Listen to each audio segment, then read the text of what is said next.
eles têm medo dos mortos e prestam-lhe adoração. Em contraste com isso, a Bíblia ensina que os mortos estão dormindo para esse plano físico e que devemos adorar somente ao Eterno, o nosso Criador e Provisor. Apocalipse 4, verso 11. Saber a verdade a respeito dos mortos evita que sejamos enganados por mentiras religiosas. Também nos ajuda a entender outros ensinos bíblicos. Por exemplo, quando entendemos que as pessoas não passam para o domínio espiritual ao morrerem, não passam tendo acesso lá e cá. A promessa da vida eterna num paraíso terrestre assume um significado real para nós. Muito tempo atrás, Jó, um homem justo, perguntou: quando o homem morre, pode ele viver novamente? Jó 14, 14. Pode uma pessoa sem vida, que esteja dormindo na morte, ser trazida novamente à vida? O que a Bíblia ensina sobre isso é muito consolador, conforme veremos a seguir. Segurança para entes queridos falecidos que dormiram no Senhor. Como sabemos a respeito que a ressurreição vai realmente acontecer? Como o Eterno se sente com respeito à ressurreição dos mortos? Quem será ressuscitado? Imagine, meus queridos, que você esteja fugindo de um inimigo cruel. Ele é muito mais forte e veloz que você. E você sabe que ele não tem compaixão, pois já ouviu matar alguns de seus amigos. Por mais que tente se afastar dele, ele ainda continua se aproximando. Parece não haver mais esperança.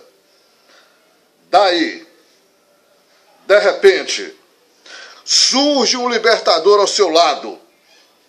Ele é muito mais poderoso do que seu inimigo e promete ajudá-lo.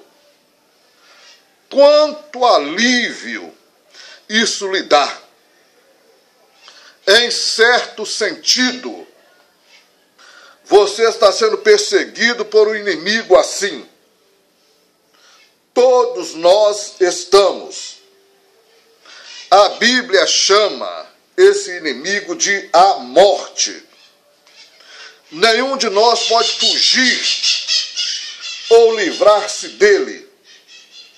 A maioria de nós, visto esse inimigo tirar a vida de pessoas, temos visto esse inimigo tirar a vida de pessoas que amamos, mas o Eterno é muito mais poderoso do que a morte. Ele é amoroso, libertador, que já provou que pode derrotar esse inimigo, a morte, e promete destruí-lo de uma vez por todas. A Bíblia ensina o último inimigo a ser destruído nada mais é do que a morte. 1 Coríntios 15, 26. Essa é uma boa notícia, pois a morte será destruída. Vejamos brevemente como o ataque desse inimigo nos afeta. Isso nos ajudará a entender algo que nos alegrará. Como sabemos, o Eterno promete que os mortos viverão de novo. Isaías 26, 19. Serão trazidos de volta à vida. Essa é a esperança da ressurreição. Quando morre um ente querido, você já perdeu um ente querido na morte? A dor, o pesar e os sentimentos de desamparo podem parecer insuportáveis. Nessas ocasiões, temos de buscar o consolo da palavra de Deus. Leia 2 Coríntios 1, 3 a 4. A Bíblia nos ajuda a entender como Deus e Jesus se sentem a respeito da morte. Jesus, que refletiu com perfeição as qualidades de seu Pai, conheceu a dor de perder uma pessoa amada. João 14, 19. Quando Jesus estava em Jerusalém, Jesus costumava visitar a casa de Lázaro e suas irmãs Maria e Marta, que moravam na cidade vizinha de Betânia. Eles se tornaram grandes e íntimos amigos. A Bíblia diz: Jesus amava Marta, a irmã dela, e Lázaro. João 11, 5. Mas como vimos, Lázaro morreu. Como Jesus reagiu à perda de seu amigo? O relato diz que ele foi visitar os parentes e amigos de Lázaro, que choravam a sua morte. Vendo-os, Jesus ficou muito comovido. Ele se comoveu, e comoveu profundamente, e ficou aflito em seu espírito. Daí, segundo o relato, Jesus começou a chorar. João 11, 33 a 35. Será que o pesar de Jesus significava que ele não tinha esperança? De modo nenhum. Na verdade, Jesus sabia que algo maravilhoso estava para acontecer. João 11, 3 a 4. Mesmo assim, ele sentiu a dor e a tristeza que a morte causa. Mesmo assim, ele sentiu a dor e a tristeza que a morte causa. De certo modo, o pesar de Jesus é animador para nós. Ensina-nos que ele e o Eterno odeiam a morte, mas Deus é capaz de enfrentar e derrotar esse inimigo. Vejamos o que ele fez. Ele capacitou a Jesus a fazer. Lázaro, venha para fora. Lázaro, venha para fora. Lázaro havia sido sepultado numa caverna. E Jesus pediu que a pedra que fechasse a caverna fosse removida. Marta não concordou com isso, porque depois de 4 dias o corpo de Lázaro já deveria estar em decomposição e cheirando mal. João 11, 39. Do ponto de vista humano, que esperança havia? Mas a pedra foi afastada. E Jesus bradou: Lázaro, venha para fora. O que aconteceu? O homem que estava morto saiu para fora. João 11, 43, 44. pode imaginar a alegria das pessoas que estavam ali? Não importava se Lázaro era irmão, parente, amigo ou vizinho delas. Elas sabiam que ele tinha morrido. No entanto, ele estava ali. A mesma pessoa amada, no meio delas outra vez. Isso deve ter parecido bom demais para ser verdade. Muitos, sem dúvidas, abraçaram a Lázaro com enorme alegria e satisfação em seus corações. Que vitória triunfante sobre a morte! Jesus não disse que realizaria esse espantoso milagre por si mesmo. Em seu coração e em sua oração, pouco antes de chamar Lázaro, ele deixou claro que a fonte da ressurreição era o eterno Deus. João 11, 41 a 42. Essa não foi a única vez que o Eterno usou seu poder desta maneira. A ressurreição de Lázaro é apenas um dos 9 milagres desse tipo registrado na palavra de Deus. Os outros relatos se encontram em 1 Reis 17 a 24. 2 Reis 4, 32 a 37, 13, 20 a 21, Mateus 28, 5 a 7, Lucas 7, 11 a 17, 8, 40 a 56, Atos 9, 36 e 42, e 20, versículos 7 ao 12. Elias ressuscitou o filho de uma viúva. 1 Reis 17, 24.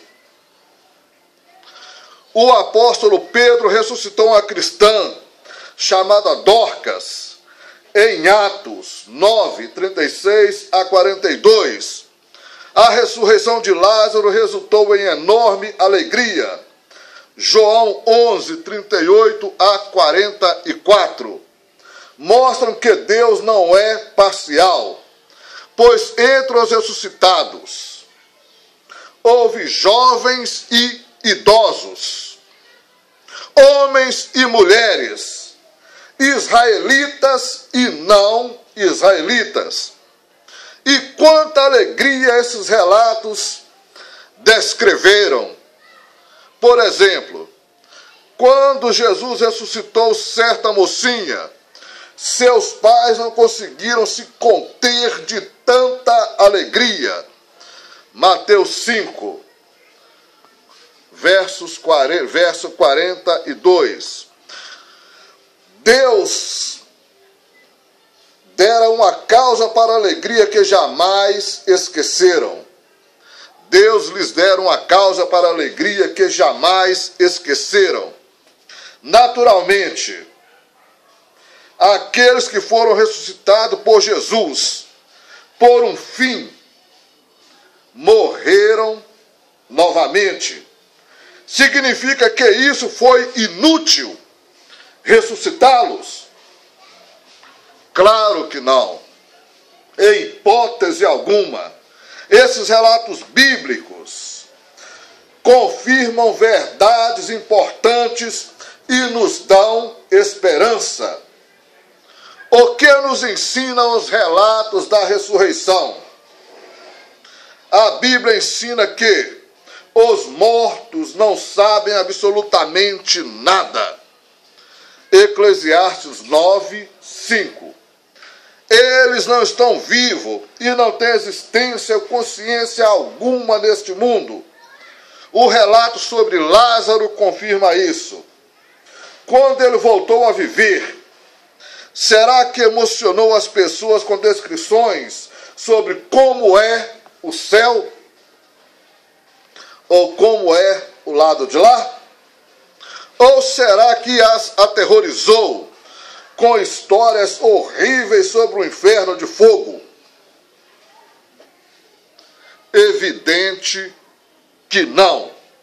Na Bíblia não há nada que indique que Lázaro tenha tido algo assim. Durante os 4 dias em que esteve morto, ele não sabia absolutamente nada.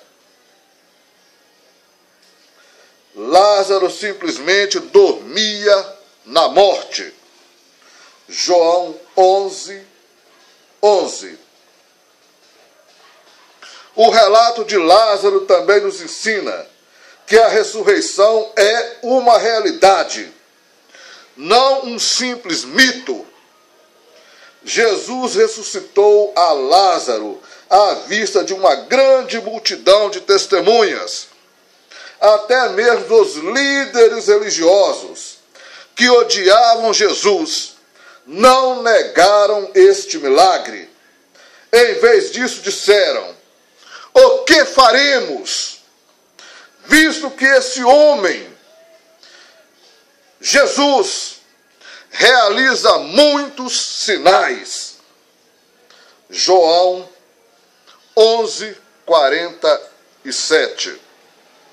Muitas pessoas foram ver o homem ressuscitado. Em resultado disso, ainda mais pessoas passaram a ter fé em Cristo. Para elas, Lázaro era uma prova viva de que Jesus havia sido enviado por Deus. Essa evidência era tão forte que alguns líderes judaicos insensíveis planejaram matar tanto a Jesus quanto novamente a Lázaro. João 11:53, 12:9-11. Será que é irrealístico aceitar a ressurreição como fato? Não. Pois Jesus ensinou que um dia todos os que estão nos túmulos serão ressuscitados. João 5:28-29. O Eterno é o Criador de toda forma de vida. É difícil crer que Ele possa recriar a vida ou trazer o corpo do pó da terra de volta à vida. Naturalmente, muito depende da memória do Eterno. Será que Ele pode se lembrar de nossos entes queridos falecidos? Ou de cada ser humano, desde os nossos pais Adão até o presente momento, falecidos? Incontáveis trilhões de estrelas povoam o universo. No entanto, Deus sabe o nome de cada uma delas. Isaías 40, versículo 26. Portanto, Yahvé pode lembrar-se de nossos entes queridos falecidos nos mínimos detalhes. E Ele está pronto para trazê-los de volta à vida. Mas como Deus se sente a respeito de ressuscitar os mortos? A palavra ensina que Ele está ansioso para fazer isso. Jó, um homem fiel, perguntou: quando o homem morre, pode ele viver novamente?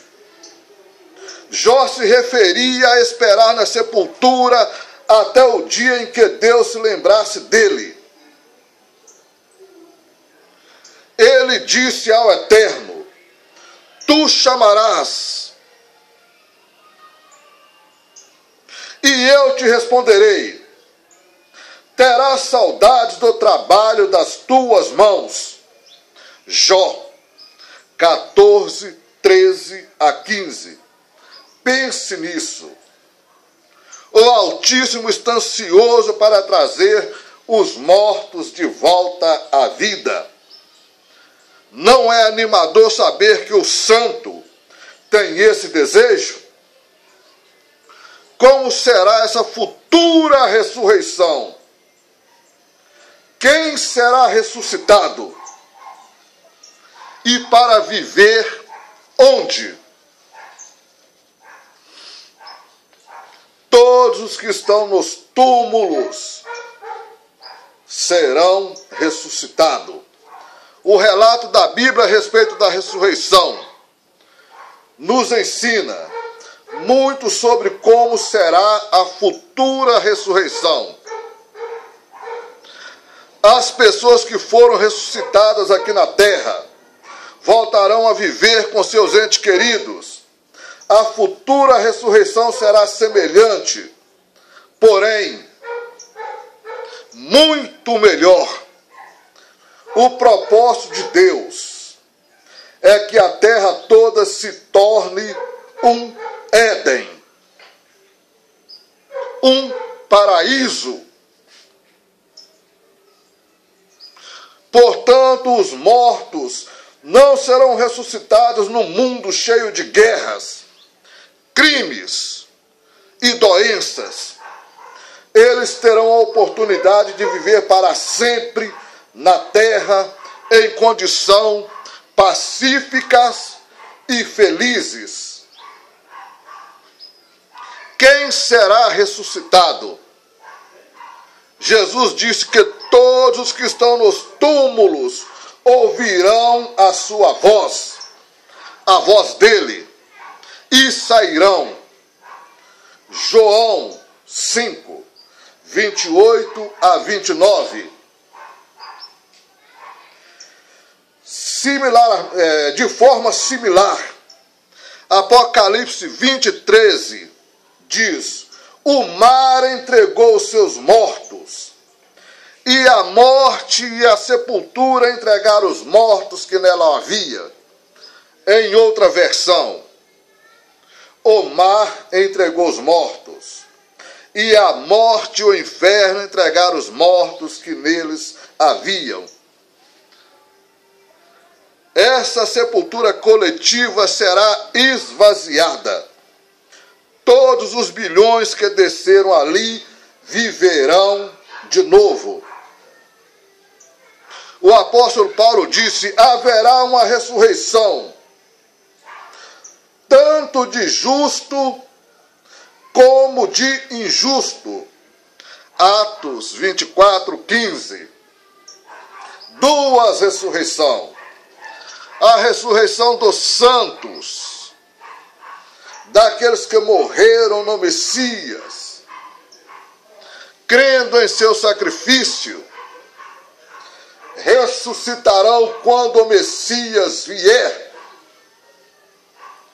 Subirão, encontrar-se-ão com ele nas alturas.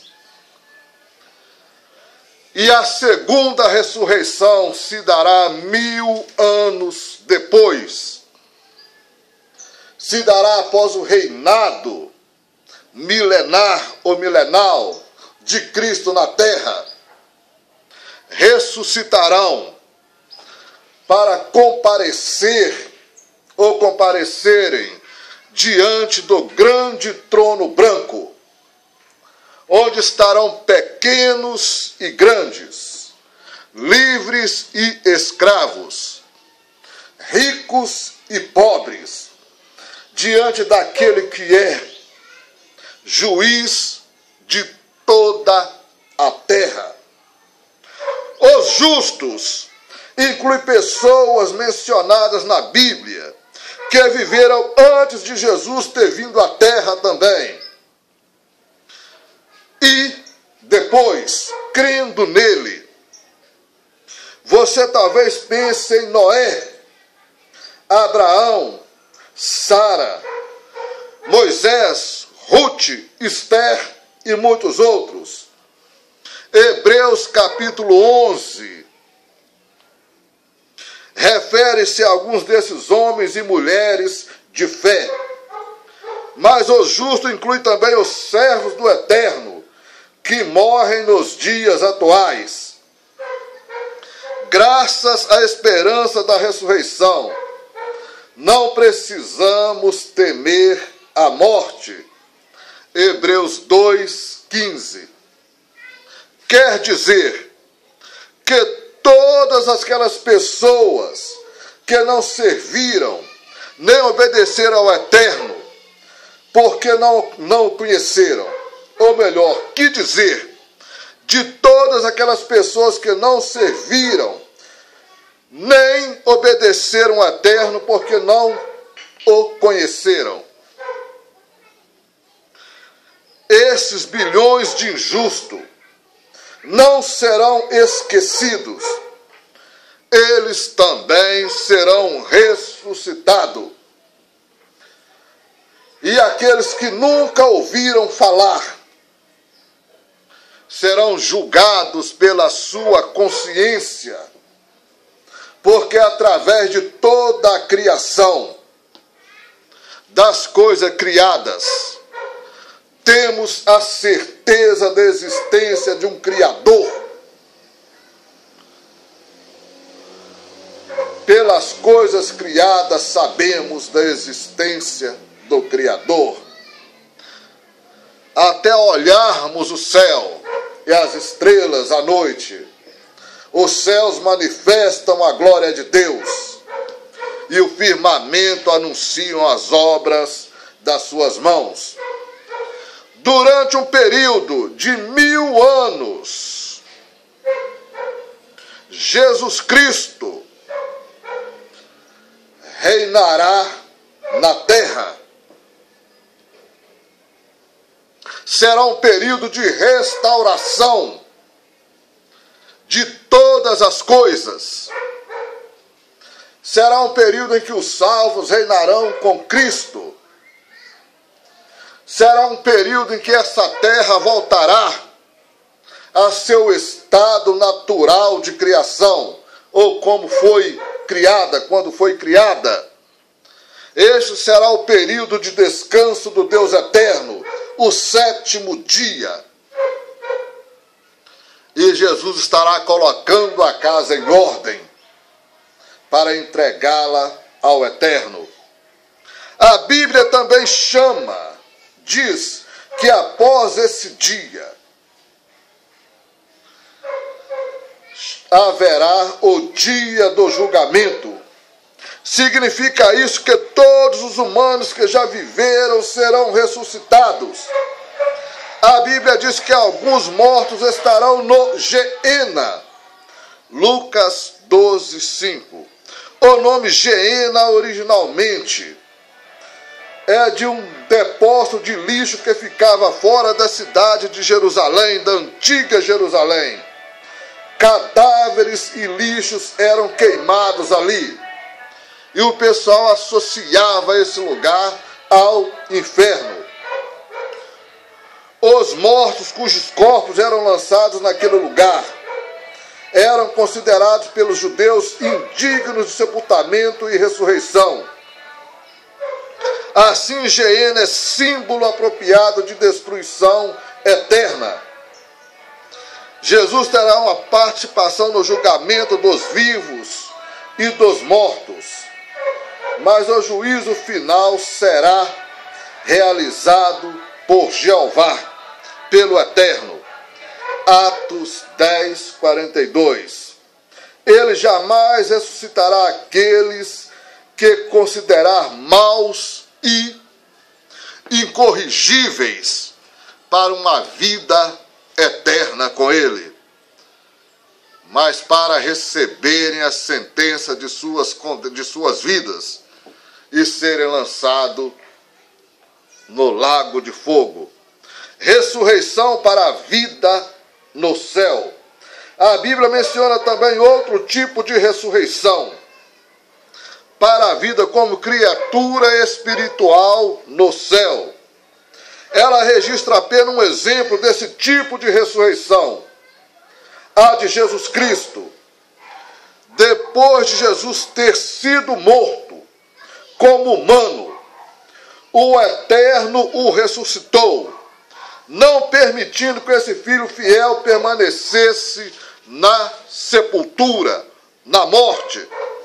Salmo 16, 10. Atos 13, 34 a 35. Deus o ressuscitou, mas não como humano. O apóstolo Pedro explica que Cristo foi morto na carne, mas ressuscitou na vida, no Espírito. 1 Pedro 3, 16. Ele ressuscitou com o seu próprio corpo, porém se tornou um corpo glorificado. Isso foi realmente um grande milagre. Jesus estava vivo de novo, com o seu corpo, sendo ao mesmo tempo físico e metafísico. Leia 1 Coríntios 15, 3 a 6. Ele foi o primeiro a se beneficiar desse glorioso tipo de ressurreição, mas não seria o último. João 3, 13. Sabendo que logo voltaria para os céus, Jesus disse a seus seguidores fiéis que lhes prepararia um lugar. João 14, 2. Podemos ter absoluta certeza de que o Eterno derrotará nosso inimigo, a morte, e para sempre. Leia Isaías 25, 8. Mas talvez se pergunte, o que os ressuscitados para viver no céu farão ali? Eles farão parte de um maravilhoso governo do reino dos céus. Eles farão parte de um maravilhoso governo do reino dos céus. O que é o reino de Deus? O que a Bíblia diz sobre o reino de Deus? O que o reino de Deus fará? Quando o reino de Deus fará com que a vontade de Deus seja feita na terra? Milhões de pessoas ao redor do mundo conhecem a oração chamada Pai Nosso, ou Padre Nosso. Ambos os nomes se referem a um famoso modelo de oração fornecida pelo próprio Jesus Cristo. É uma oração muito significativa. É uma análise dos três primeiros pedidos feitos nela sobre o reino, e ajudará a saber mais sobre o que a Bíblia realmente ensina. No início desta oração modelo, Jesus instruiu seus ouvintes: orem no seguinte modo: Pai nosso, que estás no céu, santificado seja o teu nome, venha o teu reino, seja a tua vontade, como no céu, assim também na terra. Mateus 6, 9 a 13. O que significa esses três pedidos? Ou três pedidos? Já consideramos muitas coisas a respeito do nome de Deus. Iahô, Iavé, o Eterno, o Santo, o Altíssimo, o Soberano, e, até certo ponto, já vimos qual é a sua vontade, o que ele tem feito e ainda fará pela humanidade. Mas a que Jesus se referia quando nos ensinou a orar: venha o teu reino.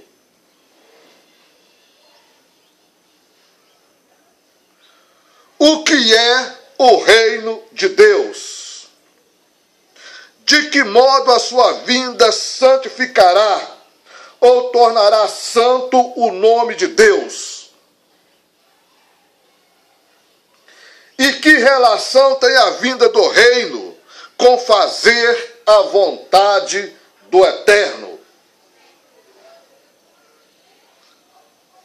O que é o reino de Deus? O reino de Deus é um governo estabelecido por Deus, tendo como rei alguém escolhido por ele. E quem é o rei do reino de Deus? Jesus Cristo. Como rei, ele é maior do que qualquer governante humano e é chamado de Rei dos que reinas, Rei dos reis e Senhor dos que dominam, Senhor dos senhores. 1 Timóteo 6,15. Ele tem o poder de produzir muito mais benefício do que qualquer governante humano, mesmo o melhor deles. De onde o reino de Deus vai governar? Bem, onde está Jesus agora? Você com certeza se lembra de que ele foi morto numa estaca, numa cruz, e em seguida ressuscitou. Pouco tempo depois, subiu aos céus. Atos 2:33. Portanto, é ali que se localiza o reino de Deus. Nos céus, nos chamaíns. E é por isso que a Bíblia o chama de reino celestial. 2 Timóteo 4:18. Embora o reino de Deus se localiza no céu, ele dominará a terra. Leia Apocalipse 11:15. E o que faz de Jesus um rei notável? Um dos fatores é que ele jamais morrerá. Ele é eterno. E esse reino, também eterno, será firmado e estabelecido de uma vez por toda na terra. Cristo reinará 1000 anos. E depois entregará o reino ao Pai. Comparando Jesus com reis humanos, a Bíblia se refere a ele como o único que tem imortalidade. O único que tem imortalidade. O único que tem acesso à luz inacessível. Onde está o Eterno? 1 Timóteo 6,16. Isso significa que todo o bem que Jesus realizará será permanente. E ele fará grandes e gloriosas coisas. Considere a seguinte profecia bíblica a respeito de Jesus. O Espírito de Yahvé estava sobre ele. O Espírito de sabedoria e de entendimento. O Espírito de conselho e de poder. O Espírito de conhecimento e do temor de Deus. E ele terá prazer no temor ao Eterno. Ele não julgará pelas aparências, nem repreenderá simplesmente pelo que ouve. Ele julgará os de condições humildes com justiça. e dará repreensão com retidão em benefício dos mansos da terra. Isaías 11, 2-4. Essas palavras mostram que Jesus governará as pessoas na terra como rei justo e compassivo. Embora governará com poder e glória. Você não gostaria de ter um governante assim? Evidente que todos gostaríamos. Outra verdade a respeito do reino de Deus é que Jesus não governará sozinho. Ele terá governantes associados. Por exemplo, o apóstolo Paulo disse a Timóteo: se continuarmos perseverando, também reinaremos com ele. Segundo Timóteo 2,12. Sim, Paulo, Timóteo e outros fiéis, escolhidos por Deus, governarão com Jesus no reino celestial. Quando terão esses privilégios? O apóstolo João observou numa visão o Cordeiro, Jesus Cristo em pé no Monte Sião, sua posição como rei no céu, e com ele 144 mil, que tem o nome dele e o nome de seu Pai Celestial na testa. E quem são esses 144 mil? O próprio João informa: esses são os que estão seguindo o Cordeiro, para onde quer que ele vá. Foram comprados dentre a humanidade como primícia para Deus e para o Cordeiro. Apocalipse 11, 4. Sim, eles são seguidores fiéis de Jesus Cristo, escolhidos especialmente para governar com ele na terra. Depois de serem ressuscitados para a vida celestial, eles reinarão sobre a terra junto com Cristo e junto com a sua igreja. Esses 144 mil representa a nação de Israel. Representa os escolhidos da antiga aliança. E a igreja reinará junto com eles e Cristo na terra. Apocalipse 5:10. Desde os dias do apóstolo, Deus seleciona cristãos fiéis para completar o seu objetivo final. Um dos motivos é que Jesus sabe o que significa ser humano e sofrer. Paulo disse sobre Jesus: nós temos um sumo sacerdote incapaz de compreender as nossas fraquezas. Não temos um sumo sacerdote incapaz de compreender as nossas fraquezas. Mas temos um que foi provado em todos os sentidos como nós, porém sem pecado. Hebreus 4:15, 5, 8. Seus governantes associados também sofreram e suportaram provações como humanos. Além disso, lutaram com a imperfeição e enfrentaram todo tipo de doença. Certamente eles vão entender os problemas que os humanos enfrentam. Certamente eles vão entender os problemas que os humanos enfrentam.